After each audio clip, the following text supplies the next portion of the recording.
તો વાત સુરત જિલ્લાની કરીએ, જે માંગરોળ તાલુકાનું કોસાડી ગામ ઉપરવાસમાં વરસેલા 5 ઇંચથી વધુ વરસાદમાં બેટમાં ફેરવાઈ ચૂક્યું છે। કોસાડી ગામ જવાના બંને માર્ગો પર કીમ નદી અને ખાડીના પાણી ફરી વળ્યા છે, જેને લઈ આ ગામ સંપર્ક વિહોણું બન્યું છે અને કોસાડી ગામની ચારે તરફ હાલ તો બસ પાણી જ જોવા મળી રહ્યું છે।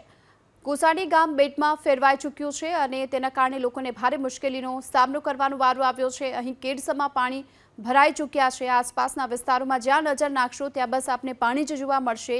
એક તરફ કીમ નદી અને ખાડીના પાણી છે એ કોસાડી ગામમાં ફરી વળ્યા। વધુ વિગતો મેળવીએ સંવાદદાતા ઇન્દ્રમલ આપણી સાથે જોડાઈ ચૂક્યા છે। ઇન્દ્રમલ, હાલમાં કોસાડી ગામ બેટમાં ફેરવાઈ ચૂક્યું છે, શું સ્થિતિ છે? કેટલા લોકોનું અહીંયા સ્થળાંતર કરવામાં આવ્યું ને લોકો કેવી પરિસ્થિતિની વચ્ચે રહેવા મજબૂર બન્યા છે? બિલકુલ, જે રીતે ઉપરવાસમાં વાલિયા તાલુકાની અંદર જે રીતે ધોધમાર વરસાદ ખાબક્યો છે અને તે પાણી છે તે હવે કીમ નદીમાં આવી રહ્યા છે અને જેને લઈને માંગરોળ તાલુકાનું જે કોસાડી ગામ છે તે હાલ બેટમાં ફેરવાયું છે। ખાસ કરીને કોસાડી ગામ છે તે ટેકરા પર વસેલું છે અને આજુબાજુમાં કીમ નદીના જે પાણી છે તે ફરી વળ્યા છે।